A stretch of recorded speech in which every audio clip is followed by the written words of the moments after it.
Good morning বন্ধুরা, তোমার সকলকে স্বাগত আরতি ডেইলি ব্লগে। এসে গেছে একটা নতুন ব্লগ নিয়ে। তো চলো আমার নতুন ব্লগে তোমাদের আরেকবার স্বাগত জানাই। আশা করি সকলে ভালো আছো। তো চলো আজকে দিনটা কীভাবে শুরু করছি দেখে নাও।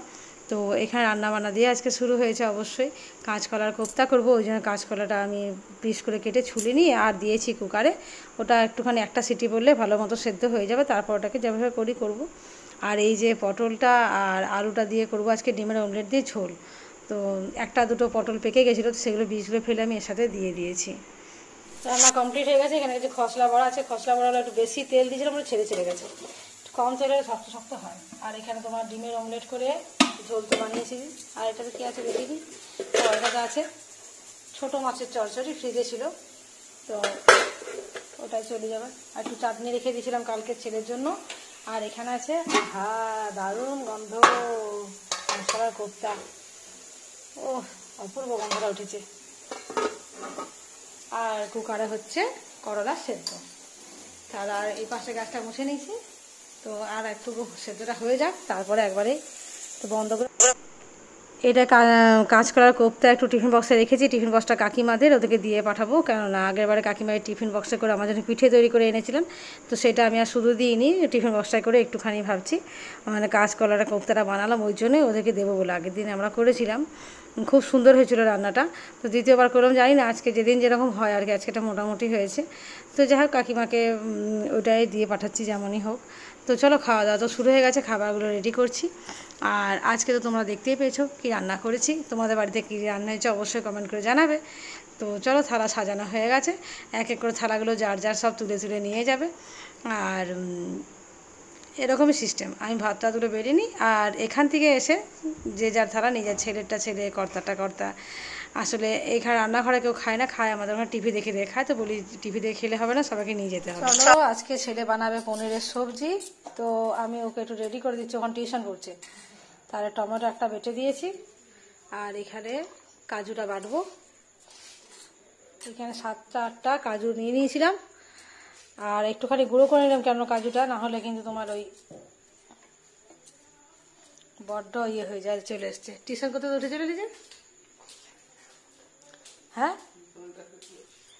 তো পনিরটা এখন আসেনি, তো আমি এটা তখনকে করে রাখছি, একটু কাজে হেল্প হয়ে যাবে। তুই তো বলি কাজু টাজু সব বেটে রাখতে মশলা। এখানে মশলাগুলো বাটা হয়ে গেছে, টমেটো বাটা আছে, আর এখানে আছে কাজু বাটা, আর আদা রসুন পেঁয়াজটা আমি ফ্রিজে রেখেছি বেটেবার। আর এখন এখানে আটা মেখেছি, আটা মেখে এখানে আমি রুটিগুলো করে নিচ্ছি। এখন বাজে 8টা। আর ছেলে ছুটি হলো রান্নাটা করবে, আর যদি আর একটা টিচার আছে, আর এখন পরে মনে হলো, তো ও এখন করতে দিতে না পারে, তো আমাকেই করে দিতে হবে। দেখা যাক, কারণ ওরও হয়তো খেয়াল নেই এই টিউশনটা ছুটি হলে 8টা টিউশন আছে ওর, তাহলে হয়তো আর করতে পারবে না। ছুটি হতে তো 10:30 বেজে যাবে, তার আগে আমিই করে নেব। কর্তাও চলে এসছে দোকান থেকে, বাইকে ঢুকছে। ছেলের টিউশন মাস্টার চলে এসেছে, এটা দ্বিতীয়টা, একটা শেষ হয়েছিল আর একটা এসেছে। এই যে মাস্টারমশাই এসেছেন, ইনি কিন্তু 10:30 পরে ছাড়েন, 10:40, 10:30 এরকম। তো চলো আমি অল্প করে একটুখানি তোমাদের দেখিয়ে দিলাম, চুপি চুপি আর কি। তো চলো রান্নাঘরে চলে এসেছি আমি। আর ছেলে পনিরটা মাঝখানে এসে কেটে দিয়ে গেছিলো, কিন্তু ওর করতে সময় হয়নি, শুরু করতেই যাচ্ছিলো, আর স্যার ঢুকে গেছেন। তো যাই হোক আমি বললাম তুই করবি যে, আমি করে দিচ্ছি। অন্যদিন বরং দিদিকে খাওয়াস, আর মেয়ে এসেছে তো দিদিকে রান্না করে খাওয়াবে বলেই পনিরটা করবার এত আগ্রহ ছিল, যে আগেরবারে করেছে আমরা খুব ভালো বলেছি, প্রচুর নাম করেছি যে ভালো হয়েছে। ওই জন্য ওর একটু মানে আগ্রহটা বেড়ে গেছে, মা আর দিদিকে একটু করে খাওয়ায়। কিন্তু কি করে বলো, আজকে খাওয়াবার চেষ্টা করেছিল কিন্তু পারলো না, আমি রান্নাটা করছি। তো ওকে বললাম দেখ তুই যেরকমটা করিস আমি সেভাবেই করবো।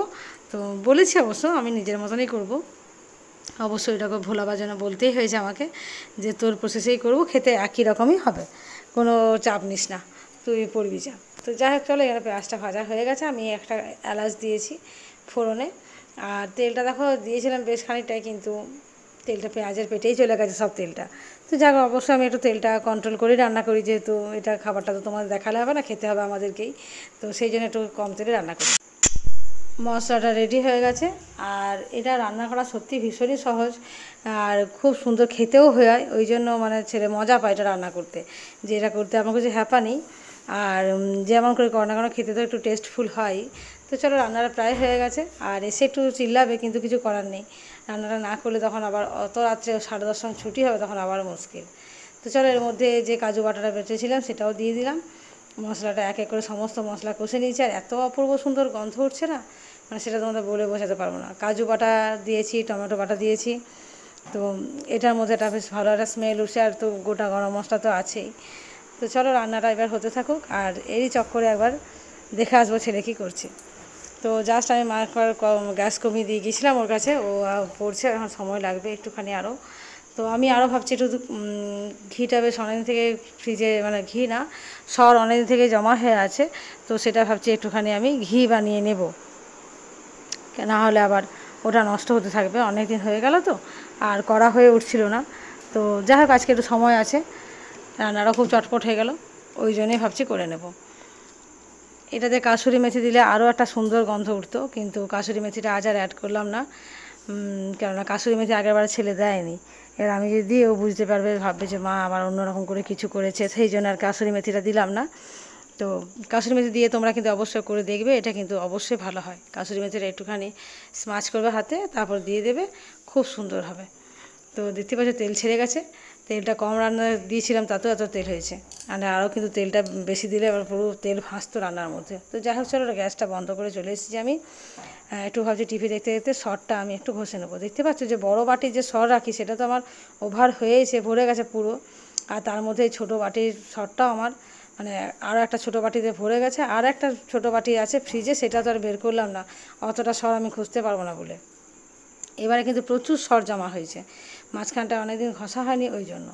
তো যাই হোক এই কাঁচের চুড়িগুলো যে পরেছি, এগুলোর জন্য একটু ভাবছি হয়তো সমস্যা হতে পারে ঘষতে, আর ওই জন্য ভেবেছিলাম শ্রাবণ মাসটা সর ঘষবই না, কেননা হাতে চুড়ি আছে, সমস্যা হবে। তো দেখলাম যে এত সর জমা হয়েছে, না ঘষলেও নয়। তো আর এইসব কাজগুলো করে করে এখন এমনই অভ্যস্ত হয়ে গেছি, না করলে আমার একটু কেমনই যেন লাগে।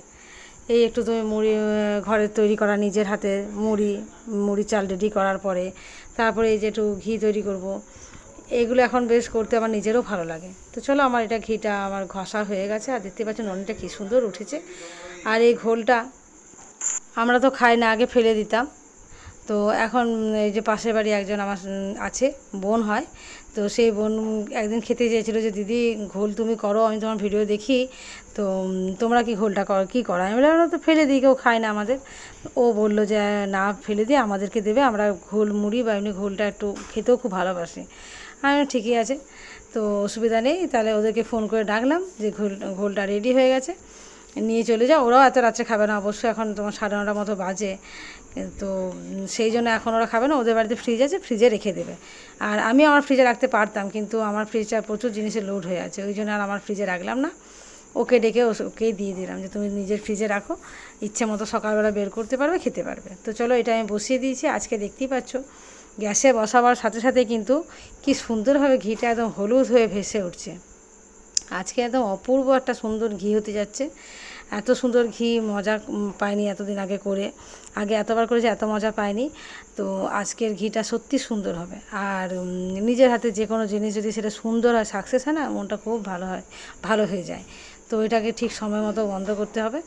তো এখন আমি এখান থেকে চলে যাবো, সময় লাগবে, তো সেই জন্য যে নেটের জালিটা লোহার, তো এটা তোমার স্টিলের, তো এইটা দিলে কী হবে, গরমের মধ্যে গলে যাবে না, ওই জন্য আমি এটা ঢাকা দিয়ে লাইট অফ করে গ্যাস কমিয়ে চলে যাব।